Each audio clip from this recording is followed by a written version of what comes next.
2022년 12월 6일 이렇게 해맑게 웃던 12살 도현이는 이날 급발진 의심사고로 소중한 가족 곁을 떠났습니다. 그리고 아들을 떠나보낸 아버지는 도현이를 제대로 애도할 시간 없이 왜 하늘나라에 갈 수밖에 없었는지 원인 규명과 급발진 사실을 입증해야 하는 상황에 처했습니다. 도현이 아버지는 부당한 현실에 국민동의 청원서를 국회에 등록합니다. 이에 5만 명의 국민들이 청원에 동의하고 여야 모두 제조물 책임법 개정안을 내놓습니다. 그리고 도현이가 떠난 지 1년이 지났습니다. 하지만 국회에 발의된 제조물 책임법 개정안은 여전히 답보 상태입니다. 도현이 아버지 이상훈 씨는 21대 국회가 얼마 남지 않았다며 법안 처리를 호소하고 있습니다. 더 팩트는 최근 강원도 강릉에서 도현이 아버지를 만나 지난 1년 동안 얼마나 힘들었는지 또 왜 제조물 책임법 개정안 처리를 촉구하는지 이야기를 담았습니다.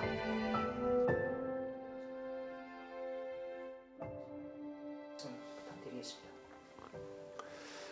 오늘로 354일이거든요. 도현이가 떠나간 지 1년이 다 돼가는 시점인데 받아들일 수 없는 현실 속에서 어디 멀리 여행 가 있는 느낌으로 살다가도 또 불러도 대답 없는 도현이를 바라보면 또 그런 현실 자각 속에서 매일 심리적인 내적 갈등을 매일 싸워가면서 그냥 하루하루 정말 벼랑 끝에 서서 있는 마음으로 그냥 살아가고 있는 것 같아요.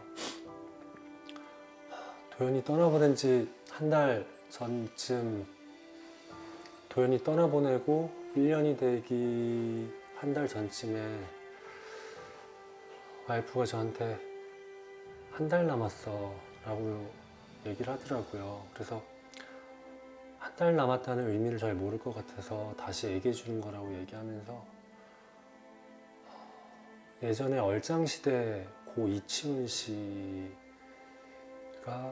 갑작스레 세상을 떠나면서 그 엄마가 1년 동안 기다렸다가 따라서 아들 곁으로 갔던 기사를 저한테 보내면서 그런 문자로 얘기를 했을 때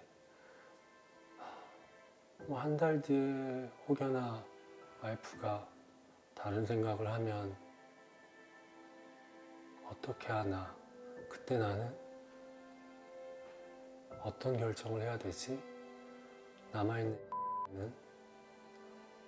여러 가지 정말 복합적인 많은 생각이 들면서 오빠를 떠나보내면서 엄마 아빠가 너무나 힘들어했었던 상황을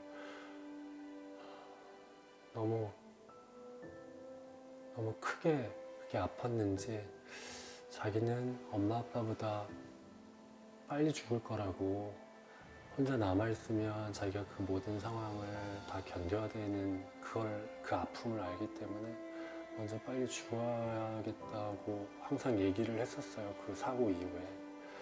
그리고 나서 아내의 그런 이야기를 듣고 그때 나는 내가 이렇게 다 같이 그냥 죽어야 되나 하는 생각으로 정말 매일매일 그런 갈등들이 수시로 찾아오면서도 그래도 버틸 수 있었던 거는 정말 우리 곁에 너무나 예쁜 딸가 항상 너무 밝게 있어줘서 그리고 정말 제조물 책임법 개정을 하기 위해서 정말 이것이 도현이의 소중한 생명을 잃어가면서 남겨줬던 어떤 도현이의 소명이 아닌가 싶은 마음으로 정말 1년을 치열하게 싸워온 것 같아요. 네.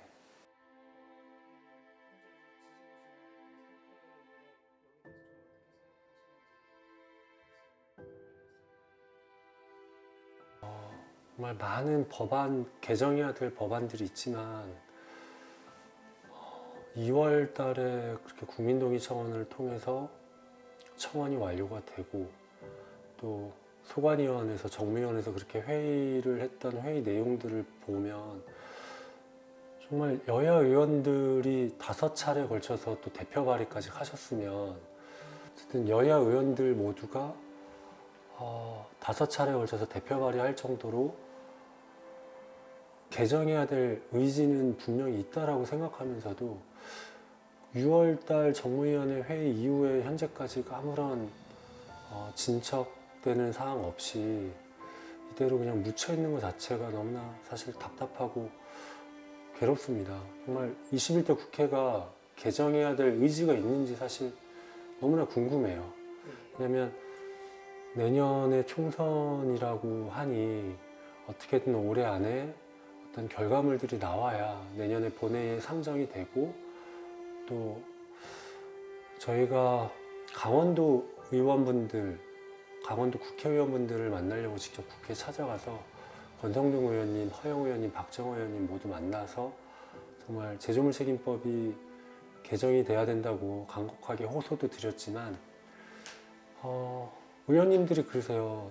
본회의까지 상정만 되면 회의 통과시키는 거는 뭐 일도 아니라고 그 정도로 의지가 있는 것 같으면서도 사실상 답보 상태라 굉장히 답답함이 큽니다. 네.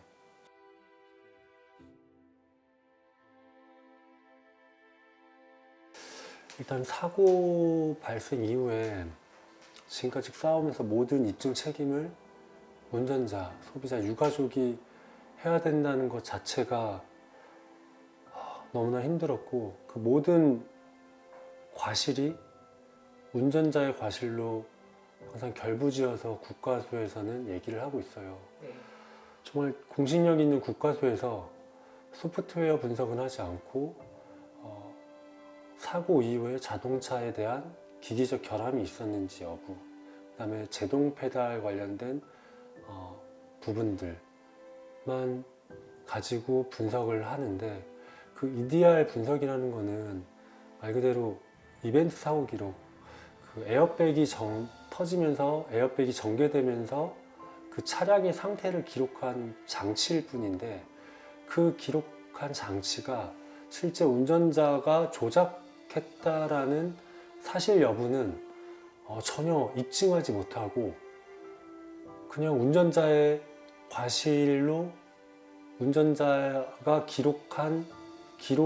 운전자가 조작한 기록이다라고 항상 결부지어서 결론을 내요. 그거는 과학적으로 증명하지도 못하고 그냥 운전자에게 누명을 씌우는 것뿐이 안 되거든요. 네. 정말 국가수는 정말 사죄해야 돼요. 저희 사건을 계기로 운전자 과실이 아님을 입증을 해야 되는 입증 책임이 저희에게 이렇게 소비자 국민들에게 있었기 때문에 그 모든 상황을 법원에서 법원이 선정한 간정인을 통해서 간정을 진행할 수밖에 없었고 그 간정 결과가 국가수 결과와 국가수 분석 결과와는 상반된 결과들로 다 나왔거든요. 네.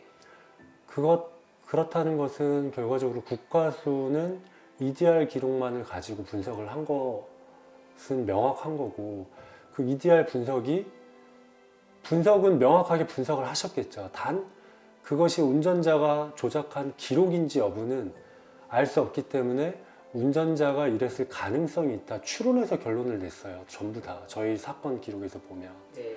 그렇기 때문에 이번 사건 저희 법원을 통해서 진행했었던 그 모든 감정 결과 상에서 국가수와 상반된 결론이 나왔기 때문에 경찰에서도 국가수 분석 결과를 신뢰하지 못하고 어머니 형사가 이끌는 사건을 불송치할 수뿐이 없었던 것 같고 이제 11월 28일 이제 5일 뒤에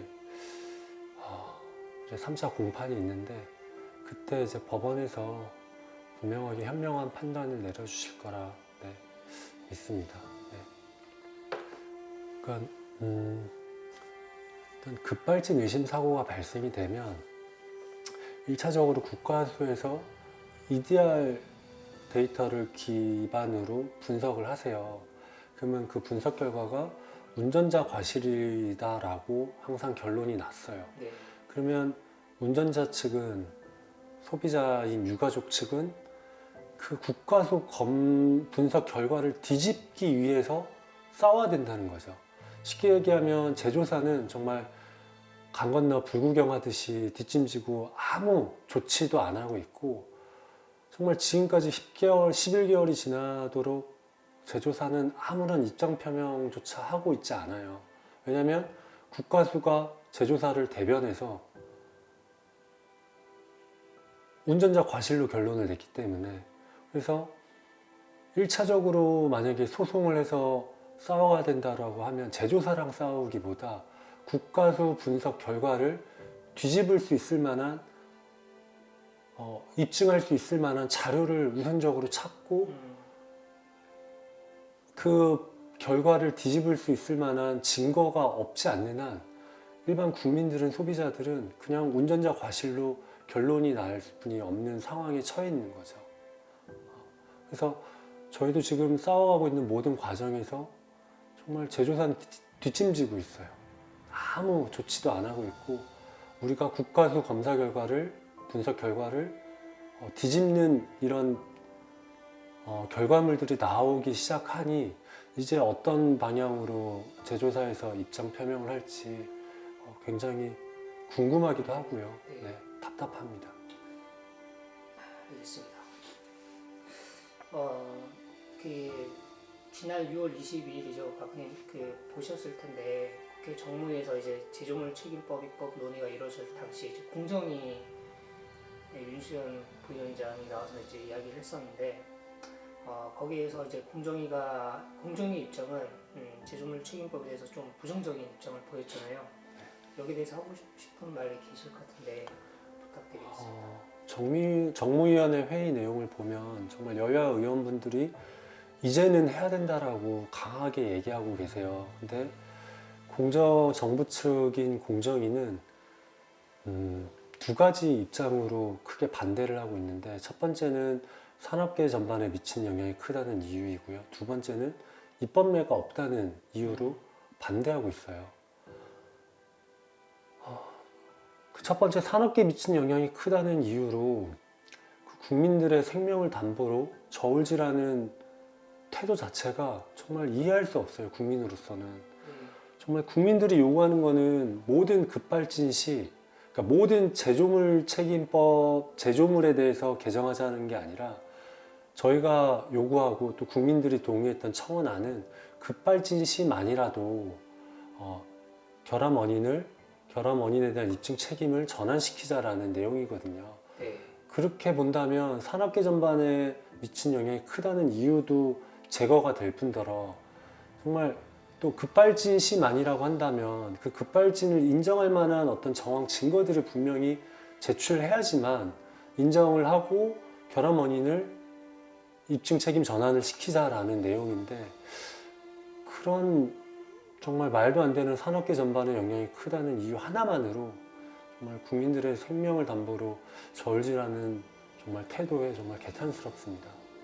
또 두 번째는 입법례가 없다라는 내용으로 반대하고 있는데, 그 입법례가 없다고 반대하는 이유 자체가 정말 초등학생도 실수하지 않는 우를 범하고 있는 거죠. 왜냐하면 국민의 생명과 안전을 최우선적으로 생각해야 될 정부 측인 공정위에서 공정하지 못하게 제조사의 입장만을 대변하는 모습으로 분이 보여지지 않거든요. 입법례가 없다면 선제적으로 우리나라에서 먼저 국민들의 생명과 안전을 지킬 수 있는 입법을 해서 또 그런 내용들을 만들어서라도 국민들을 지켜야 되는 의무가 있음에도 그 책임을 다하지 않고 있는 것 자체가 말이 안 된다라고 생각을 하죠. 네. 정말